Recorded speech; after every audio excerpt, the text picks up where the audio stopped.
성경 말씀 함께 보십시다. 야고보서 1장 16절부터 27절까지 있는 말씀으로 함께 말씀을 보시겠습니다.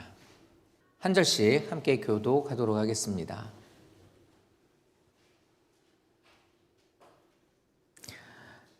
내 사랑하는 형제들아, 속지 말라.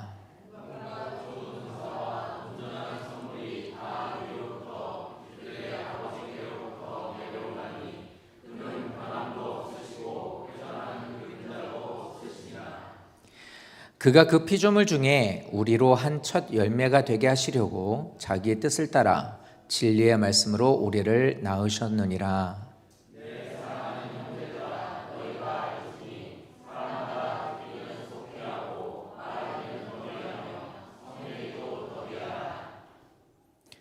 사람이 성내는 것이 하나님의 의를 이루지 못함이라.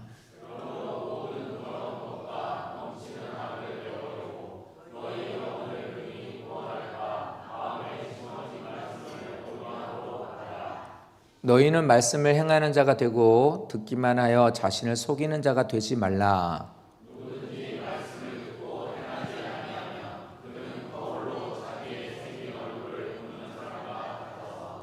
제 자신을 보고 가서 그 모습이 어떠했는지를 곧 잊어버리거니와.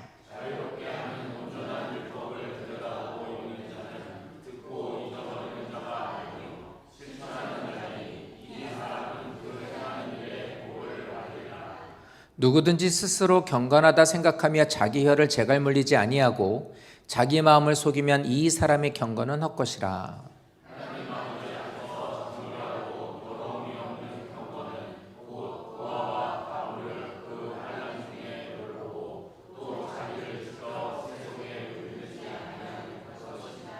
아멘. 자, 오늘 지난주에 이어서 야고보서 1장에 있는 말씀을 한 번 더 함께 보시도록 하겠습니다. 우리가 지난 시간에 우리가 당하는 시험, 시련, 고난, 이 모든 것들이 우리의 신앙을, 우리의 삶을 무너뜨리기 위해서 주시는 것이 아니라 우리가 더 성숙하게, 그리고 또 믿음 안에서 하나님께서 우리를 단련하여서 정금과 같이 나오게 하시기 위하여 하나님께서 주의 손길로 베풀어 주시는 게 고난이다. 이제 이렇게 말씀을 우리가 나눴습니다. 그래서 고난을, 핍박을, 환난을 맞닥뜨리고 있는 우리들은 하나님의 의도와 약속을 먼저 믿고, 의도가 있으시구나, 하나님께서 예배하신 게 있구나 라는 것을 알고 인내함으로 그 모든 것들을 이루어 온전하게, 부족함이 없도록 하나님이 받으실 만한 믿음의 성도로 설 수 있도록 우리가 해야 된다. 이제 이렇게 말씀을 나눴습니다. 그런데 맞죠? 맞아요. 그리고 우린 그렇게 해야 돼요. 근데 이 이후에 나오는 말씀을 보니까 신앙생활하는 데에서 가장 위험한 것이 외부로서 오는 핍박이라고 하지 않아요. 그것도 쉬운 일은 아니에요. 외부로부터 오는 핍박이 쉽지 않죠. 그런데 말씀을 통해서 우리는 알았잖아요. 어떻게 살아야 되는지. 이게 나를 위한 것이고 하나님께서 이런 것을 통해 나를 더 세워가시려고 하시는 거구나 라는 걸 알았어요. 그러니까 우리는 그런 일을 당할 때면 눈물로 기도하며 엎드립니다. 그런데 이게 알지 못하는 가운데 치명적으로 우리를 위험하게 만드는 게 있는데 그건 핍박과 고난이 아니라고 말을 해요. 자, 우리에게 시련과 고난과 이런 일들을 통하여서, 이런 일들로 인해서 일어나는 일들에, 많은 일들이 일어날 때 거기에서 이게 마치 기름이 부어져 있는데 불을 붙이는 것처럼 어떤 것에 막 문제가 많이 있는 그곳에 누군가가 거기다가 불을 지피는 것처럼 문제가 되는 게 뭐냐면 자기 속임이라 그런 겁니다. 이건 갈라디아서에서도 계속 얘기하고 있던 거예요. 속지 마라, 속지 마라. 이 자기 기만이거든요. 근데 이 자기 기만이라는 것이 오늘 좀 본문이 긴데 16절부터 끝까지 있는 말씀을 보니까 세 가지 영역을 통해서 속지 말아야 된다고 말하고 있어요. 그러니까 야고보서 전체를 보면 사랑하는 내 형제들아, 오늘도 이제 그게 시작인데 내 형제들아라고 시작하는 게 전체로 단락으로 보면 8개가 나오는 걸로 알고 있어요. 8개 주제로서 이렇게 이제 편지를 쓰게 되었는데 한 장, 1장 안에서 보면 이 속이다라고 하는 단어로 오늘 본문에 보니까 세 가지 영역에 대한 것에 속임에 대한 것을 경고하고 있습니다. 속지 말라고. 속으시면 안 돼요. 이렇게 얘기하고 있습니다. 그래서 이것을 통해서 우리 신앙의 세 가지의 영역, 이것에 속을 수 있고 속이게 되는 일들에 대한 것을 조심하라 라는 것을 경고를 꼭 기억해 주십시오. 이 말씀이 왜 우리에게 중요한지 이제 말씀을 통해서 이제 알게 되겠지만 죽어요. 속으면 죽는 거예요. 다시 말하면 우리를 속이는 이유가 뭐냐? 죽이려고 그러는 거거든요. 그렇기 때문에 속지 말라고 말하는 거예요. 그러니까 우리는 속이는 것에 대한 것을 속지 않아야 되고 또 속이는 죽이려고 하는 것에 대한 의도를 우리는 알아야 된다는 거예요. 그래서 이 모든 것을 이겨낼 수 있는 우리가 되어야 된다는 것을 말씀을 드리고 한번 세 가지에 대해서 귀를 기울여서 들어보시고 한번 성도님들 마음에 비춰보시길 바랍니다. 첫 번째 뭐냐면 속지 말아야 하는 영역이 하나님입니다.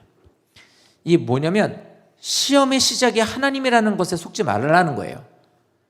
시험의 시작이 하나님이라는 것. 그래서 시작하는 16절 말씀에 보면 시작을 그렇게 얘기해요. 내 형제들아 너희 속으면 안 돼. 이렇게 얘기를 하고 있습니다.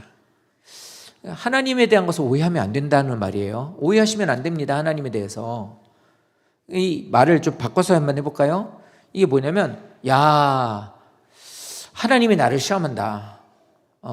하나님이 나를 이렇게 만드셨네. 이렇게 생각하면 안 된다고 말을 하고 있는 겁니다. 그러면서 17절부터 말씀에 뭐라고 하냐면 하나님이 어떤 하나님이신지에 대한 것을 먼저 설명을 해줘요. 하나님한테 속지 마라. 하나님에 대해서 너희들 잘못 오해하면 안 돼. 하나님이 어떤 하나님이냐면 말이지. 이러면서 이제 17절에 이제 말을 합니다. 이 말씀하고 있는 17절의 내용이 이래요. 하나님은 언제나 우리에게 유익한 것을 주시는 분이야. 하나님께서는 우리에게 해로운 것을 절대 주시지 않아. 그리고 하나님은 너희에게 필요한 돈, 너희들이 일할 수 있는 건강, 너희들이 살아갈 수 있는 모든 너 세상살이 혼자 못하지 않냐? 그러니까 너희 주변에 가족부터 시작해서 너희 주변에 많은 사람들을 너희에게 또 주셨잖아. 그리고 너희에게 기회라는 걸 주셨어. 그러니까 복음을 받아들이고 예수를 믿지 않고 지옥을 가게 된다 할 때에도 이건 부당합니다. 나는 하나님이 됐어. 나는 들어보지도 못했고 나한테 교회 다니라고 말하지도 않았어요. 이런 말을 하지 못하도록 하나님 앞에 그렇게 말할 수 없도록 모든 이들에게는 다 기회라는 걸 주신다는 거예요. 그러니까 하나님은 우리의 삶에 필요한 모든 것들을 다 주세요. 심지어는 깨닫게 하기 위해서 우리에게 주시는 어려움이 있어요. 오늘 지금 설명했던 그 시험, 고난 이런 것들이요. 깨달음을 얻게 하는 거거든요. 나를 좀 하나님께서 다듬어가게 하기 위해서. 뭔가를 쓰고 있는데 이렇게 좀 부들부들한 게 있어야 되는데 이게 뭔가가 까끌거리게 있어서 잘못 만지면 비어요. 그럼 그거를 잘라버리든지 두들겨가지고 하든지 막 하잖아요. 그것처럼 우리들이 하나님이 원하시는 삶을 귀하게 쓰시고 내게 있어서 익숙하게 쓸 수 있는 것이 되게 하기 위해선 뭐가 나 있는 것을 두들겨거나 잘라버리거나 어떻게 해야 되거든요. 그렇게 함으로 인해서 이제 이것이 나에게는 좋은 도구가 될 수 있도록 하는 것, 이게 바로 깨닫게 하기 위해서 주시는 어려움이거든요. 그러니까 그 어려움조차도 하나님께서는 선한 목적과 의도가 있기 때문에 해로운 것이라고 말하지 않는다는 거예요. 그러니까 하나님은 우리에게 이렇게 좋은 것을 주시는 하나님이시라는 거예요. 그러니까 성도님들이 예를 들어 오랜 시간 동안 아니면 설상가상으로 어려운 일을 당하고 있는 것여도 그 모든 것들이 이게 중복되다 보면은 길어지다 보면은 이게 자꾸 생각을 하게 되거든요. 그때 하는 말이 바로 이거예요. 이 말. 하나님이 너를 시험하고 너를 버리고 널 안 좋아하시는 것 같고 이런 것에 대해 속지 말라는 거거든요. 그러니까 그것에 대한 첫 번째 설명은 하나님은 너에게 필요한 늘 유익한 것으로 주시는 분이야. 아프겠지만 힘들겠지만 하나님의 의도와 목적이 있는 거야. 이런 과정을 거쳐놔야만 단련하고 이게 자꾸만 풀무불에 들어가야 이게 용광로에 들어가야 이게 정금같이 우리가 원하는 대로 순금같이 정금같이 깔끔하고 정결하게 나온다는 것 잊지 말아야 돼. 마음이 아프시지만 하나님은 그런 의도로 우리에게 이렇게 하신다는 거예요. 근데 그 하나님은 부족함이 없으시대요. 그래서 주시는 것에 대한 불완전도 아니에요. 완전하지 못하거나 뭔가 어딘가가 좀 이건 좋은데 이건 왜 안 좋지? 이런 부분이 아니라는 겁니다. 사람이 주는 선물은 불완전해요. 오히려 사람들은 뭔가를 줄 때는 조건이 붙는단 말입니다. 근데 하나님은 우리에게 주시는 모든 아름다운 것에 대해서 완벽하다라는 거예요. 그게 뭘까? 선물이 완벽하다? 돈? 건강? 아니면 가정? 이런 것에 대한 우리에게 어떤 요소를 말하는 것이 아니라 주시고자 하는 하나님의 그 본론적인 전체적인 하나님의 의도가, 하나님의 마음이, 우리를 향하신 하나님의 그 모든 것들이 완벽하다라는 거예요. 부족함이 없으시다는 거예요. 일방적인 어떤 것에 대해서 이것에 하나님은 조금 우리 인간적인 어떤 모습으로 이게 좀 문제가 있는 거 아니야? 이르시지 않는다는 거예요. 그게 뒤에 나오는 변함도 없으시고 회전하는 그림자도 없으시다는 설명이에요. 그러니까 하나님은 우리를 아름답게 창조하셨는데 하나님의 환경이 하나님의 감정이 좀 바뀌게 되니까, 하나님의 어떤 것의 상황이 좀 바뀌게 되니까 변덕을 부리는, 아름답게 창조할 때는 기분이 좋았는데 아름답게 창조한다고 했는데 저게 저 모양으로 돼 있으니까 저거 기분 나쁜데, 저거 마음에 안 드는데, 저거 괜히 만든 것 같은데, 그냥 버릴까? 상황에 따라서 하나님은 그렇게 우리 인간들처럼 그렇게 변하지 않으신다는 거예요. 그러니까 하나님은 아름답게 우리를 창조하시고 우리를 이끌어 가시는데, 그런 존재로서 상황과 환경에 어떤 그런 것들이 있다 할지라도, 우리 인간으로 표현하자면 변함이 없고, 하나님께서는 어떤 것에 대한 그런 것에 대해 변덕이 없으시다. 그 하나님은 우리에게 그래서 주시는 것이 언제나 완전하고 완벽한 것들이다, 이렇게 말을 합니다. 그리고 18절에 가서 뭐라고 또 말씀하시냐면 우리를 기쁘게 구원하기를 작정하셨다는 거예요. 변함이 없으신 하나님은 아름답게 창조하신 우리를 기쁘게 구원하길 원하신다는 거예요. 그래서 예수님의 십자가와 부활을 통하여서 우리를 하나님께서는 새 생명을 주시기로 결심하셨고, 그것에도 변덕이 없다는 거예요. 달라지지 않는다는 거예요. 한번 선택하신 이들은 손바닥에 이름을 새기시고 기억하고 그들을 지우시지 않는다는 거예요. 죄로 죽었던 우리를 예수님 보혈로서 우리를 다시 살게 하신다는 게 하나님의 기쁘신 의도라고 말하고 있는 거예요. 그래서 우리를 먼저 구원하셔서 앞으로 구원받을 이들에 대해서 우리들에게 좋은 우리가 제시가 되는 거예요. 예를 들어 우리 자녀들도 마찬가지.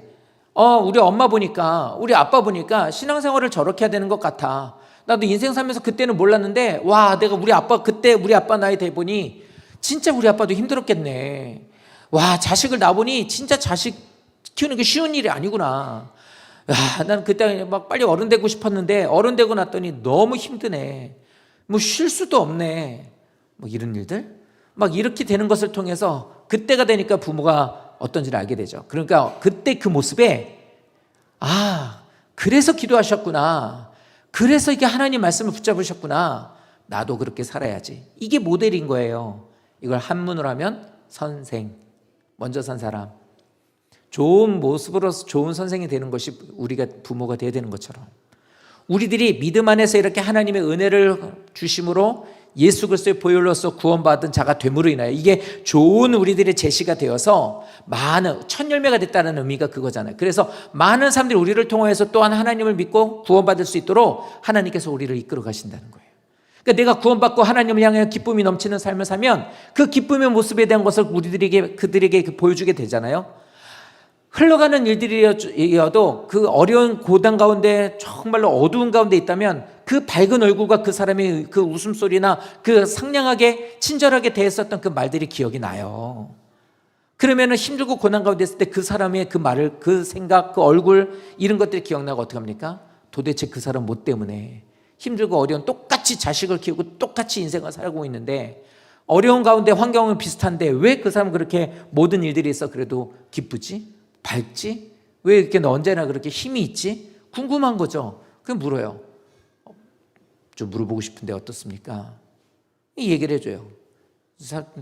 다 똑같습니다. 다른 건 없는데, 다르다면 저는 하나님 믿는다는 거. 예전에 한번 그 얘기했었잖아요. 학교 선생님이었던 부목사님 사모님이 그랬다고. 이 얘기를 난 사모님이 그렇게 말 없는 사모님 처음 봤거든요. 정말 말이 없어요. 뭐라고 말하면 웃기만 하고. 근데 그분이 초등학교 선생님이었는데 어떤 분을 전도를 했는데 그분이 와서 그 얘기를 하더라고요. 그러니까 전도를 한 게 아니라 늘 보면 누구를 뒷담화도 안 하고, 뭐 하는데 불평도 없고, 뭐 하는데 이렇게 같이 모여가지고 이렇게 막 세상 말 일탈이 있는데 그것도 없고, 그게 신기하더라는 거예요. 그러니까 자기가 애도 키우면서 직장, 선생님은 그 일을 하는데 이게 지켜보니까 그런 모습이 보이기를 물어봤다는 거예요.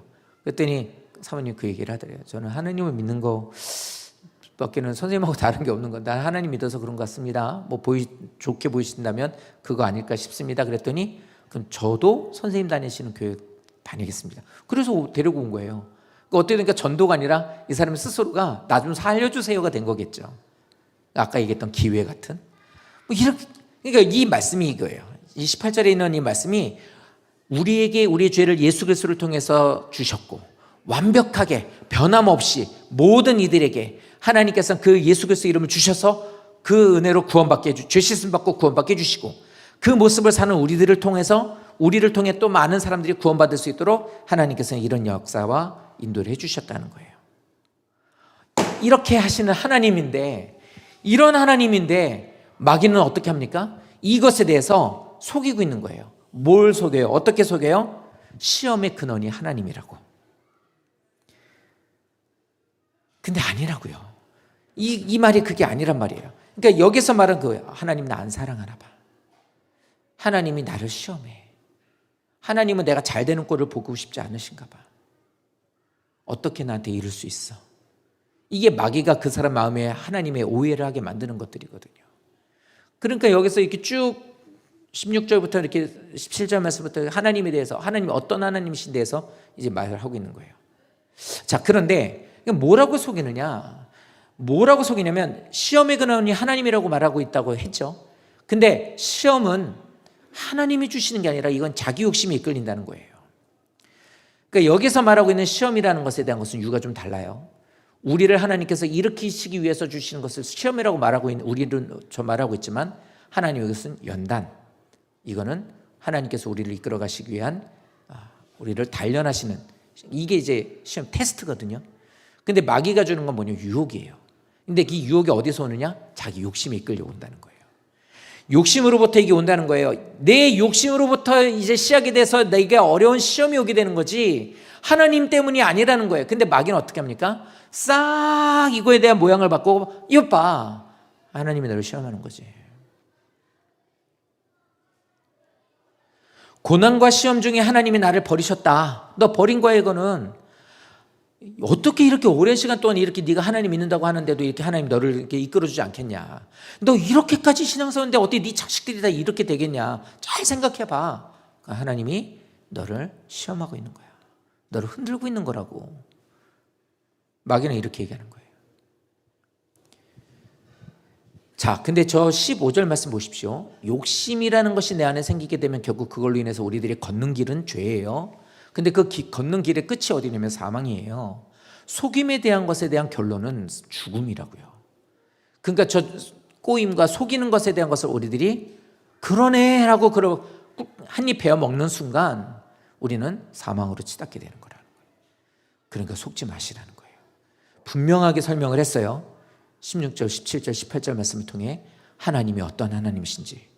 그렇다면 이 하나님을 가장 중요한 것은 저렇게 우리에게 말씀하고 있는, 성경을 통해서 우리에게 말씀하고 있는, 우리가 우리에게 인격적으로 찾아오시고 만나주신 하나님을, 저 믿는 하나님을, 말씀하고 있는 하나님을 굳게 믿는 믿음이 필요한 거예요. 저게 흔들리지 않아야 그 속임에 우리가 오해를 하지 않게 되는 거예요. 어떠십니까? 성도님들은 하나님을 혹시 오해하고 계시지 않나요? 하나님을 잘못 생각하고 계시지 않나요? 사람처럼 하나님은 변덕장이거나 하나님이 주시는 것은 불완전하거나 하나님을 나를 구원했다가 구원을 뺐거나 뭐 이렇다고 생각하지 않나요? 그래서 갈라디아서가 중요한 거예요. 구원의 기준이 사람에게 있지 않다라는 거. 구원하신 하나님은 우리하고 다르다라는 것을 하나님은 마치 말도 꼭 깊게 박아놓고 그게 흔들림 없이 하는 것처럼 우리에게 말씀하고 있는 거예요. 그러므로 성도님들, 하나님이 저런 하나님이시라는 것은 꼭 기억해 주십시오. 좋은 것을 주시는데 변덕도 없고 흔들림도 없고 변하지도 않으시는, 시간과 세월이 흐른다고 변하시는 것이 아닌, 그리고 가장 중요한 것, 자기의 모든 것을 다하여서 우리를 구원하실 만큼 우리를 기뻐하고 사랑하신다는 것, 이 예수님과 하나님의 이 말씀을 꼭 기억하셔서 하나님이 나를 시험한다. 하나님이 나를 버리셨다. 하나님은 내가 잘 되는 걸 좋아하지 않는다. 하나님은 없는 것 같다.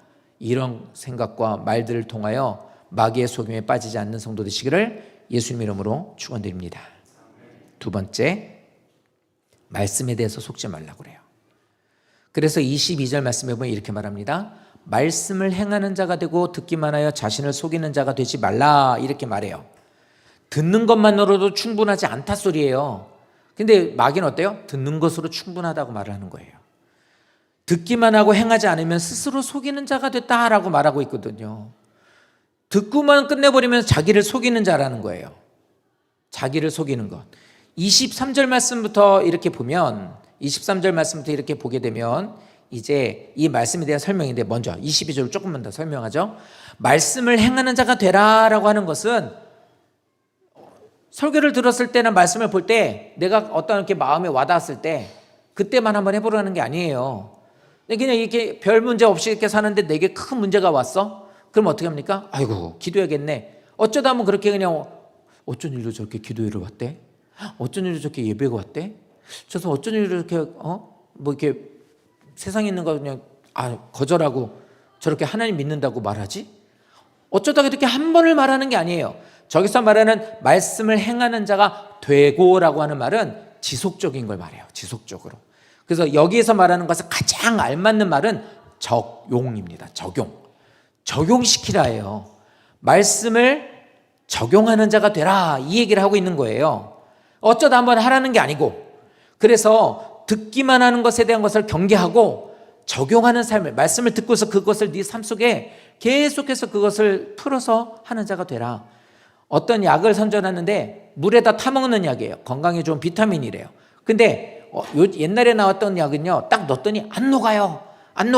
그래서 막 먹고 나서 이렇게 다 물을 마시고 나면 밑에 가라앉아 있어. 덩어리가 그대로. 이게 안 좋은 약이야. 막 이렇게 얘기를 해요. 그래서 우리 약은 탁 넣으면 싹 녹습니다. 싹 녹아서 먹으면 아무것도 남지가 않습니다. 좋은 약입니다.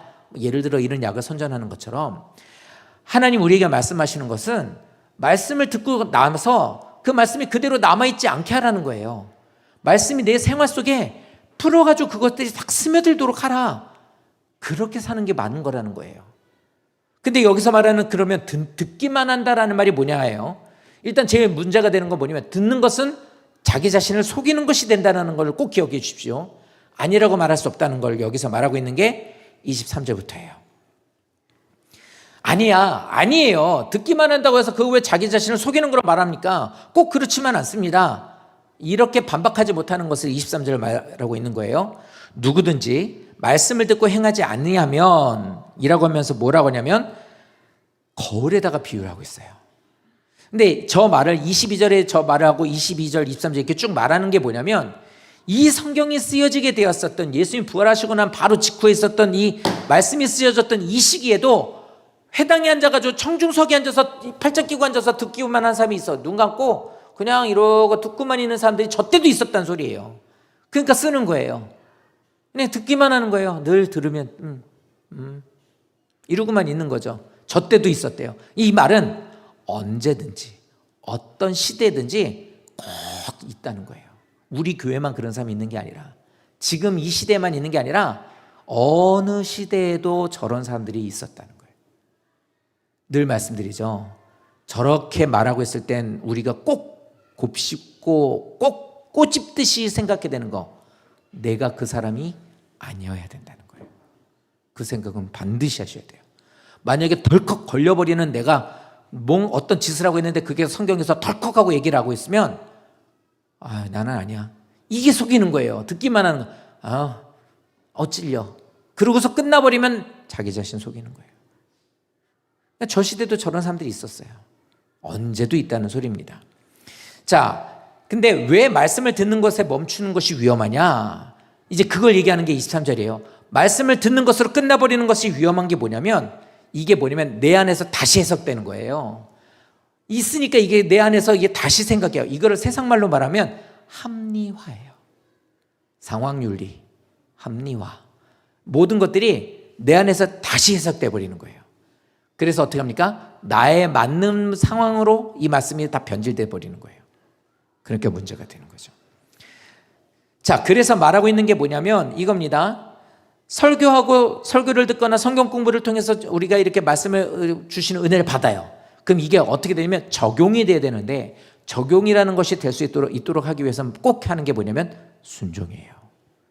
말씀에 순종이 없으면 적용이 이루어지지 않아요. 그러면 보시죠. 이 말씀에 보면 거울로 자기의 생긴 얼굴을 봅니다. 제가 한동안 이렇게, 한동안이 아니구나, 몇 년 전에 이렇게 보면 이게 기억이 나요. 부교육자로 이렇게 있으면서 이렇게 신방 갔다가 이렇게 들어오면, 사무실로 이렇게 들어오잖아요. 들어오면 입구에 거울이 하나 있어요.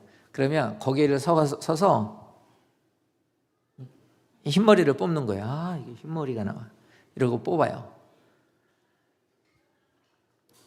이제는 그거 뽑으면 손해라 생각돼서 안 뽑죠. 오히려 그게 안 좋. 아이고, 그때 그거 왜 그랬을까 그랬죠. 근데 이 정도는 괜찮죠. 왜요? 그냥 내 보기에 그런 거니까. 근데 이렇게 식사라고 이렇게 하고 그러는데 오다 가다 이렇게 봤는데 그냥 생각 없이 거울을 봤는데 입을 이렇게 식사하고 나서 봤더니 새끼 손톱만한 뭔가 여기 딱 있는 거예요. 이러고서 이제 할렐루야 이러고 있어 봐요. 이게 성령이 불타는 교회가 되는데 이게 입에 불타는, 이게 사실 좀 민망하잖아요.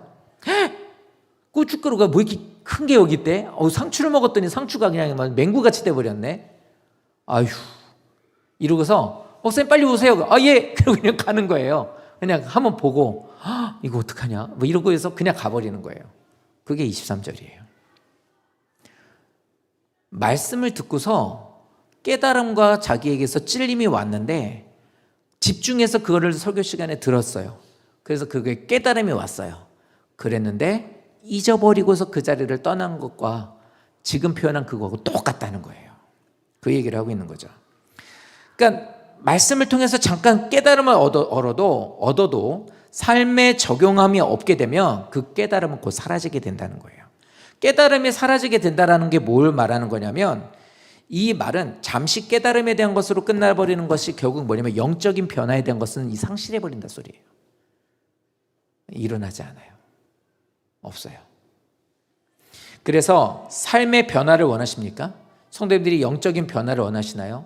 내가 신앙생활 하는데 오래전부터 해도 나는 그대로 변함이 없어요.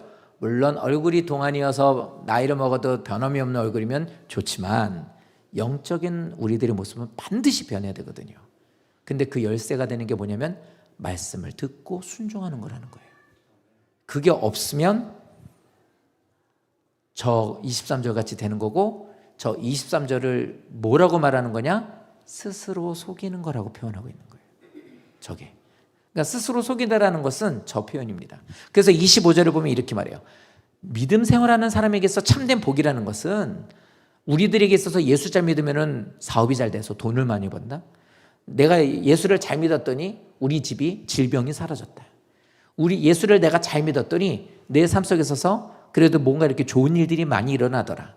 그걸 우리는 참된 복이라고 말하잖아요. 시편 1편에서 말하는 복 있는 사람은 악인의 꾀를 따르지 않는, 이 시작하는 이 말씀에 복 있는 사람이라는 것은 행복한 사람이에요. 원래 해석은 행복한 사람은, 즉 주님이 주시는 복을 받아서 행복을 누리는 사람의 삶이 어떠냐면 이게 바로 시편 1편이거든요. 여기 25절도 바로 그 말을 하고 있는 거예요. 너희들에게 있어서 참된 행복을 누리기를 원하는 것은 이겁니다. 말씀을 깊이 들여다보고 그 말씀 안에 거하여서 내 삶 속에 신발같이 어디를 가는데 신발을 신는 것처럼 신고 그것에 대해서 그 길을 내가 즐겁게 가는 것. 발에 뭐가 베끼거나 아니면 비거나 더러운 걸 그럴 염려 없잖아요. 신발 신고 있으면. 그러니까 아무 생각 없이 가죠. 우리의 생각은 아무 생각 없이 간다고 하지만 우리는 편안하게 가는 거예요. 그게 바로 하나님이 주시는 복이라는 거예요. 내 인생에 있어서 하나님이 나와 함께 하심으로 인해서 주님께서 나를 복이라는 단어는 울타리 쳐주다예요. 바라크라고 하는 건 울타리 쳐주다예요. 우리는 뭔가 쏟아 부어주셔야 복이라고 생각하지만 주신 한없이 좋은 것들이 된 것들이 새어나가지 않도록 막아주시는 것도 큰 복이거든요. 그 복된 삶은 말씀을 깊이 들여다보고 자세히 들여다보고 그것의 삶의 적용이 이루어져서 그 삶 속에서 내가 그것으로 살아가는 것, 이렇게 사는 사람이 행복한 사람이야 라고 말하고 있는 거예요. 꼭 기억해 주십시오. 말씀을 듣기만 하는 것은 자기를 속이는 거예요. 이 말은요, 교회 앉아가지고 예배 시간에 그냥 졸고, 예배 시간에 보면 정말 그래요. 예배 시간에 설교를 들을 때 눈을 뜨고 드시는 거예요. 눈은 뜨고 보라고 주신 거지 눈 감으라고 주신 거 아니잖아요. 그러면 눈을 뜨고 설교를 들어야 되거든요. 그런데 듣는 거 어떻게 돼요? 귀라는 건 여기 늘 열려 있으니까 들으라는 거잖아요. 근데 귓등으로 듣는다는 거 뭐예요? 안 듣는 소리잖아요. 근데 여기서 말하는 건 그런 의미 아니에요. 여기서 말하는 건 그거, 물론 그 말도 맞죠. 근데 그거에 대한 거를 말하는, 예배 시간에 졸지 마세요. 예배 시간에 좀 이렇게 집중해서 보세요. 예배 시간에 이렇게 좀 이렇게 멍 때리지 마시고 좀 이렇게 잘 들으세요. 이 얘기를 하는 것이 아니라, 물론 그것도 맞겠지만 그것이 아니라 깨달음에 대한 것이 더 중요해요. 잠시 깨달음을 얻는 것으로 만족하지 말라 소리예요. 교회 와서 앉아있는 것으로 인해서 아이고 찔려라, 아이고 은혜로워요, 아이고 만든 말씀이에요 로 끝내서는 안 된다는 거예요. 그게 여기서 말하고 있는 말씀에 대해서 속음이에요. 마귀는 어때요? 듣는 걸로 여기서 은혜 받는 걸로 만족한다는 거예요. 안 돼요. 그러면 자기 자신을 속이는 자가 되는 거고, 그렇게 속이게 되면 결국에는 삶에 참된 행복이라는 게 없어요. 그게 바로 25절이에요. 그렇기 때문에 말씀을 잘 들여다보고 잊어버리지 않고 그 말씀에 대한 것을 실천, 적용하는 삶이 되는 사람, 그 사람이 하나님이 주시는 복을 받는 거고 행복을 누리며 사는 삶이라는 것을 정확하게 우리에게 말씀하고 있으니 오해하지 마시고, 듣는 것으로 만족하지 말고 듣고 가지고 이상하게 해석하는 자가 되지 않고 스스로 속이는 자가 돼서도 절대로 안 됩니다. 실천이에요. 반드시 적용이에요. 순종하여 적용하는 것 외에는 말씀에 대한 스스로 속이는 자가 되지 않기 위해서는 스스로 말씀을 귀담아 듣고 적용하여서 실천하는 삶을 살아가는 것 이외에는 없습니다. 꼭 기억해 주셔서 오늘 이 말씀을 좀 더 성도님들이 이 말씀을 순종하심으로 꼭 내 말씀 되게 하심으로 참된 행복을 누리시기를 예수님 이름으로 축원드립니다. 마지막 세 번째는 자기 자신을 속이는 거예요. 이 경건 문제예요. 경건. 자기의 경건에 대한 것을 속이는 헛된 경건과 참된 경건에 대한 것을 여기서 말합니다. 그래서 말해요. 26절 말씀에 보면 경건하다고 말을 하면서도 그렇지 않으면, 자기 마음을 속이면 그 경건은 헛것이다. 즉 헛된 경건이라는 게 있다 소리예요. 그러니까 이 말을 잘 기억해 주십시오. 자, 말뿐인 종교생활, 그건 경건 아니라는 거예요. 말뿐인 거. 경건은요, 외모와 형식이 아니라 실제적인 삶 속에서 드러나라는 거예요. 교회 오면서 예배 시간에 앉아서 기도 시간에 기도하면서 성도님들이 갖고 있는 예배하는 것, 기도하는 것, 겉으로 드러나는 것들이거든요. 보여지잖아요. 예배 시간에 앉아가지고 아멘, 주여, 기도하면서 막 큰 소리로, 막 큰 소리로 막 발에서 진짜 막 기도한다든지, 막 아니면 어떤 모습을 보이고 한다든지, 이런 것들을 통해서 우리들은, 성도님들도 실수 많이 하시는 거예요. 이런 거 보고 우리는 뭐라 그래요? 저 사람 믿음 좋다.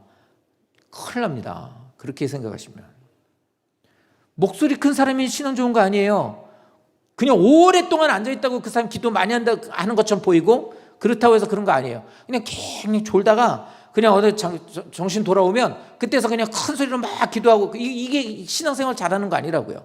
근데 우리는 어떤 그런 사람들을 신앙생활 잘한다고 생각해요. 예배 시간에 그러는 사람, 헌금 많이 하는 사람, 그런 사람들이 신앙생활 잘한다고요. 아니에요. 그렇게 생각하지 말라는 거예요. 그래서 말하잖아요. 저기에서 경건하다고 생각을 어떻게 합니까? 스스로가 만족하는 거예요. 자기 스스로가 만족하는 것은 자기를 속이고 있는 거라고 말하는 거예요. 자, 그렇다면 헛된 경건에 대한 것을 여기서 조금 더 말하면 이렇습니다. 자기의 혀를 재갈 물리지 않는 것에 대한 것을 본보기로 말하고 있는 거예요. 왜 그렇습니까? 이 말은 뭐냐면 믿음이 있다라고 말을 해요. 삶에 대한 것을 들었어요. 알고 있다 소리예요. 들었죠? 깨달음이라는 게 있어요. 그리고서 어떻게 하면 경건을 실천하지 않는다는 걸 말하는 거예요. 성경을 통해서 보면 많이 강조하는 것, 특히 잠언서 같은 거 보면 제일 많이 다루고 있는 지혜가 없고 어리석은 사람의 가장 큰 실수가 뭐냐면 말이에요. 말의 실수. 그래서 야고보서도 말의 실수에 대한 게 많이 나와요. 교회라는 곳 정말 그래요. 말 실수 많아요. 말 정말. 그러니까 성경을 통해서 말을 하거나 자기 스스로가 말하는 거, 저는 말의 실수가 많아요. 이러면은 되게 은혜롭고 경건해 보이죠. 근데 다른 사람이 권사님 참 말 실수 많으세요. 그러면 이렇게 나온단 말이에요. 집사님 참 말 실수가 많으신 분이신 거 아시죠? 안다고 하지만 이렇게 누가 계속 얘기해봐요. 기분 되게 나쁘죠. 지는 이러죠. 우리들이 신앙생활하면서 우린 다 죄인. 아유, 주인, 난 죽을 수밖에 없는 죄인입니다. 그러면은 그래, 김명수는 죄인이에요. 내가 이렇게 하면 지는 분명히 그럴 거라고요. 여기서 보면 뭐냐면 스스로예요, 스스로. 나 스스로가 경건하다고 생각을 하면서 말씀에 실천이 없는. 여기서 말하는 혀를 재갈 물리지 않는다는 게 말 많은 사람을 말하는 게 아니에요. 우리 교회에서 말 많은 사람 누가 있을까요? 이렇게 얘기하면 좀 기분 나쁘겠죠. 그럼 반대로 말 없는 사람 누구? 신동엽 씨는 말 없으시죠? 정말 말 없으세요. 그러니까 말 없는 사람이 오히려 말 많은 사람보다 낫죠. 여기서 말을 많이 하고 말을 적게 하는 거에 대한 걸 말하느냐? 그게 아니에요. 말에 상처를 주는 말을 많이 하는. 말을 많이 하는 이 말 속에 하나님의 사랑과 그 말을 통해서 실천함이 없는. 말이 왜 문제가 돼요? 말이 문제가 되는 것은 이 말이 어디서부터 나오기 때문이에요? 마음에서 나오기 때문이에요. 마음에 대한 것에 하나님에 대한 중심이 없는 사람은 말의 실수가 많을 수밖에 없는 거예요. 그래서 경건하지 못한 거예요. 그래서 겉으로 예배하고 기도하고 겉으로 드러나는 외적으로 드러나는 종교 행위, 주일 예배를 절대로 빠지지 않는 그 종교 행위, 기도 시간이 되면은 기도에 대해서 막 하나님 앞에 정말 거룩한 모습을 보이는 그런 기도 행위, 이런 모든 것들을 통해서 나는 경건해, 나 믿음이 있어라고 생각하고 있다면, 그러면서 자기의 혀에 재갈을 물리지 않는다면, 즉 말의 통제가 없고 쓴뿌리를 갖고, 내 속에 있는 마음의 쓴뿌리를 갖고 다른 사람을 향해서 상처 주는 일들과 말들을 많이 행하며 이런 모습들을 갖고 있다면 그건 너 자신을 속이고 있는 것이다 라고 말하는 거예요. 그러면 참된 경건이라는 게 뭐냐예요. 참된 경건이라는 것을 27절에 설명을 해줍니다. 27절 말씀에 보면 이렇게 말하고 있어요. 참된 경건이라는 것은, 보시죠, 하나님 앞에서 정결하고 더러움이 없는 경건, 참된 경건이죠. 고아와 과부를 환난 중에 돌보고 자기를 지켜 새 속에 물들지 않게 하는 것, 두 가지를 얘기해요. 고아와 과부를 돌보는 것과 자기를 새 속에 물들지 않게 하는 거라고 말하고 있습니다. 자, 이건 뭐냐면 고아와 과부, 세상에서 이제 성경상으로 봤을 때, 그리고 히브리 사고에 있어서 제일 세상에서 가장 불쌍한 사람은 자기의 모든 것에 공급자가 되는 아버지가 없는 고아가 제일 불쌍한 사람이라고 그래요. 그리고 더군다나 그게 여자예요. 그리고 자기의 모든 걸 공급해주고 기준이 되는 주권자가 되는 남편이 없는 과부, 제일 불쌍한 사람이에요. 그러니까 고아와 과부를 성경에서 많이 언급하는 것은 이 히브리 사고상의 가장 연약하고 불완전한, 모든 것을 다 잃은 존재를 고아와 과부로 말합니다. 근데 그런 사람들을 돌보라고 말하고 있어요. 그러니까 이 돌봐야 될 책임이 있다는 건 이웃사랑을 하는 거겠죠? 이건 맞아요. 그런데 단순히 딱 집어서 고아와 과부를 돌보라 라는 말보다 이게 반대로 보면 이렇게 되는 거예요. 이제 교회들도 문제가 많이 일어나는 게, 우리 교회도 나중에 우리 교회는 그럴 일이 없을 거라고 저는 생각을 합니다. 없어야 되고, 요 맨 앞자리에는 보통 교회에서 가장, 이제 우리는 아직 장로가 없으니까 장로님들이 보통 이런 자리에 앉아요. 맨 앞자리, 뭐 여기, 뭐 이런 거. 예전에 부목사로 있을 때는 전도사진 저를 맨 앞에 앉히더라고요. 전도사님 맨 앞에 앉으세요. 왜 전도사를 맨 앞에 앉는지 모르겠어요. 저렇게 맨 뒤에 서 있어야 되는 게 전도사거든요. 그러니까 예배를 드리고 저 뒤에서 모든 걸 이렇게 좀 해줘야 되는데, 이상하게 그 교회는 전도사를 맨 앞에 앉혀놓고 뭐만 있으면 나한테 계속 질문하고 부담스럽게 뭐 그러더라고요. 설교하는 거 마음에 안 들어서 이러고 쳐다보고 있으면 목숨 눈 똑바로 뜨라고 맨날 그래. 전사님 눈 똑바로 떠요. 왜 그렇게 눈 떠요? 저 이러고 봤거든요. 설교를 막 이상한 설교하고 오시면 막 설교하시다가 눈에 거슬리면 전사님 눈 똑바로 떠요. 그러면 왜 이랬어요? 어쨌든 이 자리는 교회에서 중진들이 앉는 자리예요. 근데 큰 교회 가면 이 자리에 누가 앉냐면 정치인들, 사회에서 내놓으라는 사람들, 헌금 많이 하는 사람들, 순서대로 앉혀요. 교회들이 그래요. 이 문제가 이제 커지죠. 저게 세속에 물들지 않는 거예요. 그러면 안 돼요. 그러면 하나 더, 우리 성도님들 중에도 얘기하다 보니까 그런 분들이 있더라고요. 고아원이나 장애인 기관, 그런 장애인들 장애인 단체 뭐 이런 시설 있죠. 그런데 가는데 제일 그런데 붐비는 때가 언제인 줄 아십니까? 제일 사람들이 많이 올 때 성탄절이에요. 그럼 정치인들 와가지고 거기서 뭐 하고 가요?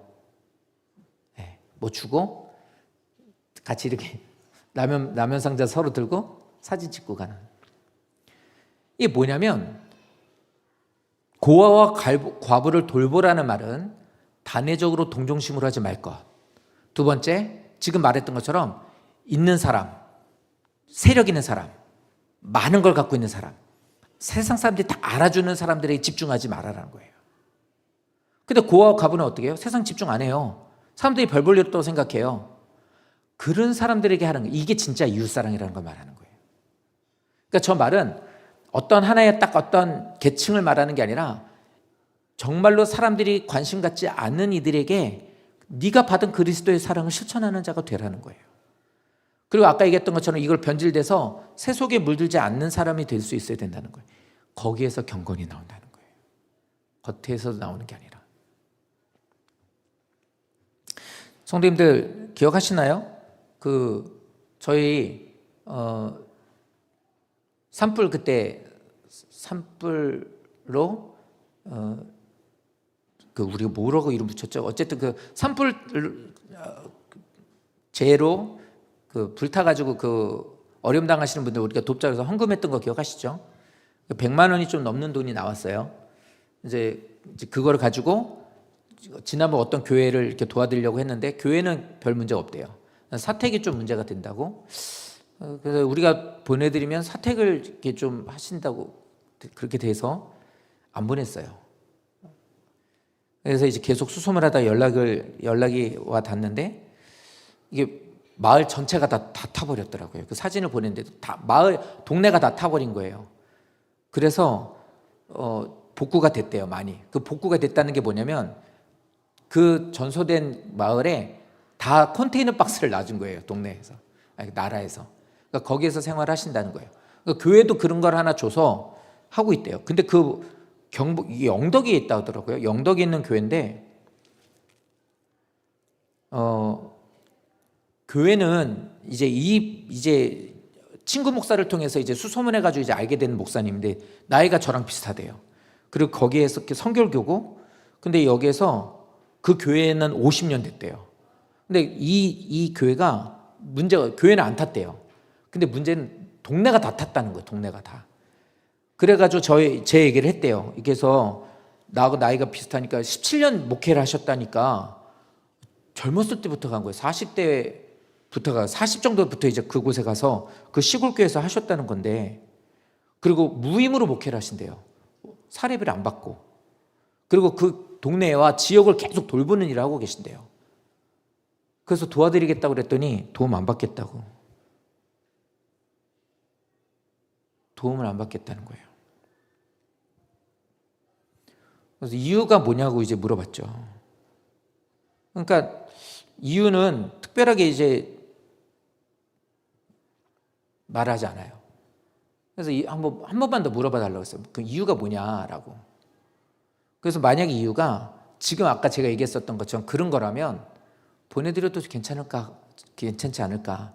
근데 이게 좀 상황을 보고 우리가 그거 생각하고 있었거든요. 만약에 이게 언제 복구가 될지 잘 모른다고는 하지만 우리 교회는 참 솜씨 좋으신 분들이 많아요. 이렇게 시설 관리, 뭐 정비, 음향, 전기 뭐 많죠.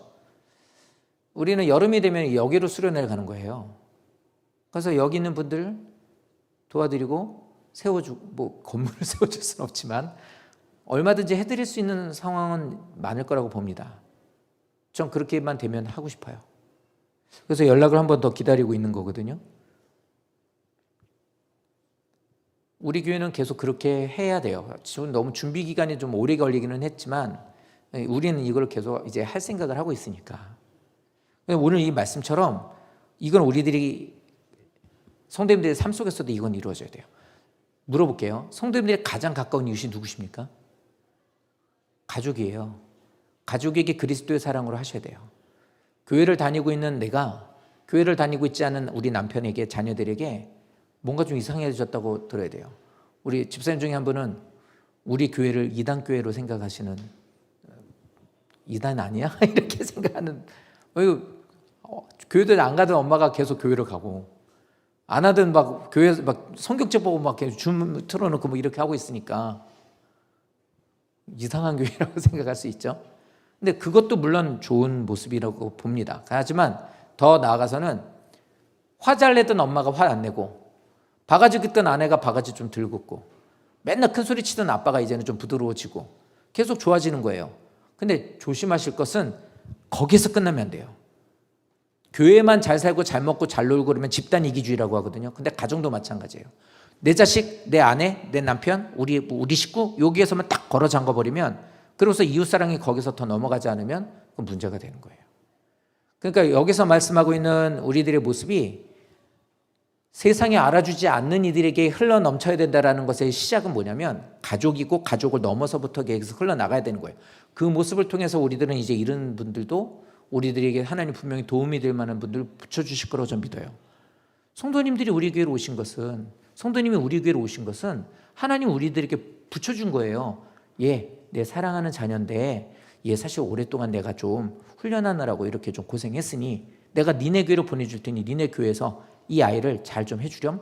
그 엄마들이 교회 성경학교 데려올 때 그 마음으로 데려오시잖아요. 나 놀러 가고 집에서 쉬고 싶으니 우리 애 좀 데려다 좀 이렇게 놀려줘서 나 좀 쉬게 해주세요. 이런 부모가 어디 있어요? 얘 좀 사람 만들어 주세요. 얘 좀 이렇게 신앙교육 잘 시켜주세요라고 하는 마음으로 엄마들이 이렇게 수련하고 성경학교 보내주는 거거든요. 그거가 똑같아요. 하나님이 하나님의 자녀의 손을 붙잡고 이 더비교회라는 성경학교로 보내주는 거예요. 그것처럼 이웃들도 우리들에게 보내주시고 붙여주시는 거거든요. 이런 것들을 통해서 하나님의 이름이 드러나고, 이 경건이라는 게 거기서 나온다는 거예요. 그러니까 하나님을 향한 믿음의 사람의 삶을 살지 않으면 말씀이 삶에 적용, 하나님을 정확하게 알고 이런 하나님이 우리가 더 신뢰해야 되지 않겠어? 라고 하면 하나님이 주시는 말씀을 귀담아 듣고 삶 속에서 적용하는, 순종의 적용을 이루고, 적용이 됨으로 인해서 내 안에서 빛이 일어나고 향기가 나는 것이 가정과 이웃으로 흘러나가게 되는 것을 통해 우리들은 믿음 안에서 성장해 나가고 하나님의 영광을 드러내는 삶을 산다는 게 야고보서 1장의 내용인 거예요. 근데 마귀는 어떻게 해서든 이거 막으려고 하거든요. 자기의 영역 줄어드는 걸 절대로 싫어하니까.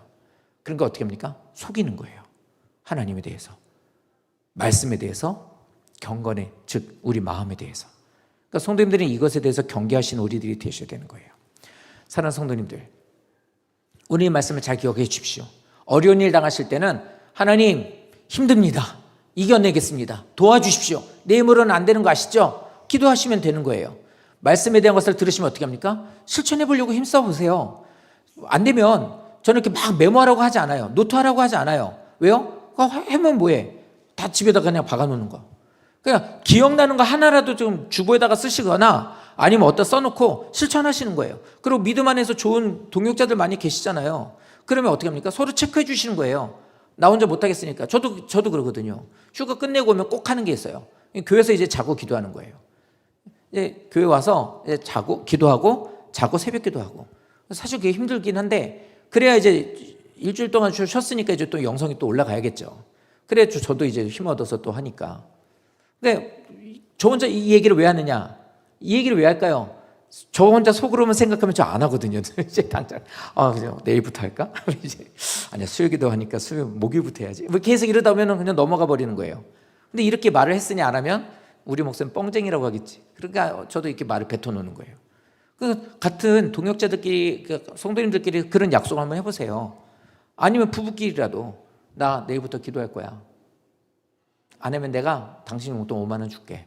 이렇게 뱉어요.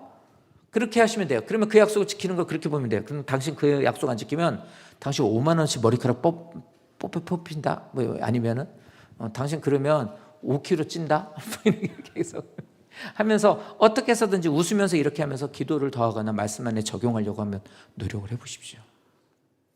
그래서 말씀에 대해서 우리가 오해하지 않으셔야 되고, 경건 꼭 얘기했어요. 종교 행위가 우리들에게 경건을 만드는 거 아니에요. 교회 안에서 이 말씀을 반대로 보시면 안 돼요. 외적인 것에 경건에 나오는 게 아닙니다. 이랬다고 이렇게 말했다고 교회 오실 때 그래요? 그리고 쪼리 신고 반바지 입고 나시 입고 이러고 오고 막 뭐 먹다 흘린 거 그냥 입고 대충 입고 이러셔도 하나님 중심 보셔 이렇게 말하면 안 되죠. 교회 오실 때는 이 생각하면 돼요. 내가 누구에게 초대를 받아서 갔는데 이 복장으로 간다고 하면 어떨까? 이 생각하시면 돼요. 우리 사장님이 나보고 좀 만나서 좀 얘기를 할 테니 사장실로 올라오시오 라고 했다면, 지금 내가 지금 교회 가는데 입고 가려고 하는 이 복장 이대로 갈 수 있나? 안 된다고 생각하시면 바꿔 입으셔야 되는 거예요. 그게 인격적인 거예요. 그게 인격적인 거예요. 좋은 옷, 비싼 옷 입으라는 게 아니라 그렇게 하시면 되는 거예요. 그러니까 저 보세요. 저 이렇게 하면 저는 그래도 양복을, 그래도 와이셔츠를 이렇게 다 이렇게 깔끔하게, 좀 제가 상태가 좀 깔끔해 보이지 않을지도 모르지만 그래도 어쨌든 최대한으로 하려고 하거든요. 그럼 이게 경건인가요? 이건 경건 아니에요. 경건이 외적인 것에 나오지 않는다고 해서 제가 청바지 입고 그냥 이렇게 슬리퍼 신고 교회 오진 않잖아요.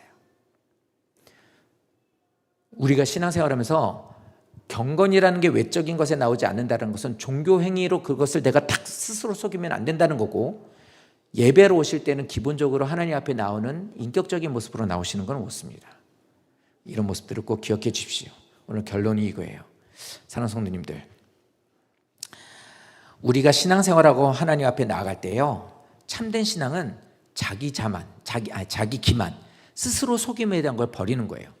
자기 스스로를 속이지 않을 수 있는 가장 좋은, 가장 확실한 방법은 말씀에 나를 비춰보는 거예요. 나 어떻지라고.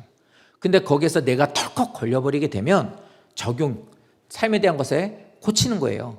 거울을 자세히 들여다보고 뭔가를 문제가 있으면 짜내든 띄어내든 아니면 그거에 대한 걸 다시 하든 이렇게 하시면서 나를 고쳐가듯이 말씀에 대한 것으로 인해서 나를 반드시 고치시는 거예요. 듣고서 고쳐야겠다라고 끝내버리면 안 되고 거기서부터 반드시 말씀의 삶의 적용이 이루어지게 되는 거예요. 그래서 성도님들보다 우리 교회 애들이 훨씬 나은 거예요. 우리 교회 애들은 엄마는 안 하는 큐티를 해요. 할머니, 할아버지 안 하는 큐티를 애들은 해요. 부모들이 안 하는 것들을 애들은 한단 말이에요. 그럼 좋은 가정이 뭐냐? 본이 되는 거예요. 본이. 우리에게 있어서 첫 열매가 되신다고 하셨던 그 말씀처럼 내가 먼저 아이들에게 그 모습 보이는 거야. 안 보더라도 보이지 않더라도 내가 하면 하나님은 성령은 다 우리 안에 교통하고 있으니까 그걸 느낀단 말이에요. 내가 기도를 많이 하고 예배는 잘 드리는데 와가지고 전화기만 붙잡고 계속해서 누구야 헌담하고 있는 것을 아이들에게 보여주면 걔네도 그런 영역성을 받을 수밖에 없는 거예요. 그러니까 보이든 보이지 않든 내가 하나님 말씀을 적용하는 삶을 살려고 힘써 노력해 보시면 반드시 역사가 나타나요. 집안에서만 역사가 일어난다고 누가 그래요. 내 노력하는 그 모습을 통해서 반드시 그런다니까요. 저는 우리 아버지가 옛날에 그 월급 봉투 갖고 오시면 이거 갖고 기도하는 모습 한 번도 본 적 없어요. 이거 갖고 11조 하기 전에 월급 봉투 붙잡고 기도하는 걸 난 본 적이 없다고요. 하지만 본 적은 없지만 아버지가 늘 신앙생활하면서 하나님 앞에 헌금을 드리거나 예물을 드리는 것에 대해서 철저하게 드렸던 것은 알고 있거든요. 본 적도 없고 들은 것도 없고 근데 알고 있어요. 그냥 그 신앙이 그걸 나에게 보여줬으니까 일상적인 삶에 늘 하나님 앞에 예배라는 것이 구별된 모습을 보여줬던 걸 알고 있거든요. 그러니까 그 모습을 생각하고 손 붙잡고 같이 교회 갔던 그 모습 생각하면서 나이를 먹으면서 계속 교회 오면은 아버지의 그 모습이 생각이 나요. 그러니까 거울을 보고 내가 이러고서 교회 가게 양복 입고 이러고서 있는 모습, 내 아이들하고 같이 가면서 이렇게 떠들면서 가는 모습, 오늘은 집에 가서 저녁 라면 먹을까? 그러면서 라면 사러 가는 그 대사까지도 다 어렸을 때 우리 아버지와 어머니 이렇게 모습이 다 그게 배나더라고요. 성도님들이 어떤 모습으로 말을 하고 행동하고 하는 그 모든 것들이 그 공기까지도 아이들은 다 기억할 거라고요. 그러니까 믿음 안에서 오늘 말씀 기억하십시오. 자꾸 속는 모습 갖고 자기 스스로가 속이는 모습을 보이시게 되면 애들도 그게 맞다고 생각해서 속아요. 그러니까 애들도 그거에 있어서 계속 모든 것에 대해 자기 스스로가 말씀이 아니라 자기 기준으로서 하나님을 판단해버리거나 인생에 대한 것도 자기 나름대로 길로 정해버린단 말이에요. 그러니까 지금부터라도 속지 마시고 속이지 마시고 스스로 속이지 말고 말씀 가운데 적용하는 삶을 살아내신다면 모르는 거예요. 내 자식이 지금 40대예요? 50대신가요? 뭐 그렇게 됐어도 상관없어요. 언젠가 하나님은 그 모습을 통해 내 모습을 통해서 그 아이들을 변하게 해주실 거예요. 나를 통해서 변화가 안 되더라도 누군가를 통해서 말씀드리잖아요. 교회를 안 다니고 맨날 날라리 같이 신앙생활 했던 애가 결혼하는데 아주 믿음 좋은 남자랑 결혼했다고. 걔는 앞으로 믿음 좋은 신앙생활을 할 수밖에 없는 자매가 돼버린 거예요. 왜냐면 그 남편 아빠가 목사니까. 그러니까 그 아이는 목회하는 시아버지가 목회하는 교회 가서 그 며느리로 있으니 걔는 어떻게 이제는 빼박이죠. 걔는 어쩔 수 없어요. 신앙이 날라리 갖고 뭐 했었어도 이제 늘 주일이면 절대 빠지면 안 되고, 기도하자 그러면 늘 기도해야 되고, 가정 예배 드리면 거기서 늘 참여 예배 드려야 되는 자매가 돼버린 거예요. 근데 감사한 건 그렇게 하면서 그게 싫고 너무 막 끔찍하기도 죽기보다 싫은 일이 돼버리면 할 수 없는 일이었겠지만 그러다 보니까 신앙이 바뀐 거예요. 그러니까 이제는 하나님을 만나게 되고 예배가 감사하게 되고 기쁨이 넘치게 돼요. 즉 경건의 삶을 살게 되니까, 그러니까 그 부모들도 그 얘기를 하더라고요. 얘가 이렇게 바뀔지 몰랐다고. 그렇게 교회 가라고 노래를 불러도 안 가던 애가 저런 남편 만나가지고 이렇게 믿음의 가정에서 살게 됐으니 이게 얼마나 감사냐. 왜 그래요? 부모가 적용을 하는 거예요. 노력을 하는 거예요. 그러니까 하나님은 어떤 방법으로도 그렇게 해서 바꿔 가시더라는 거예요. 성도님들, 야고보서 1장을 시작하면서 시험에 대한 것을 말하고 있지만 결국 뭐냐면 생활이에요. 생활. 삶 속에서 하나님이 너하고 어떤 관계를 맺고 있느냐, 이걸 우리에게 묻고 있는 거라고요. 믿음 안에서. 오늘 말씀 기억하셔서 주님 안에서 사심으로 인하여 행복을 누리시는 성도 되시기를, 진리 안에서 행동함으로 인하여서 성도님들의 삶 속에 모든 은혜가 넘치는 복된 삶을 사시는 성도 되시기를 예수님 이름으로 부탁드립니다. 그런 가정 이루시기를 예수님 이름으로 축원드립니다.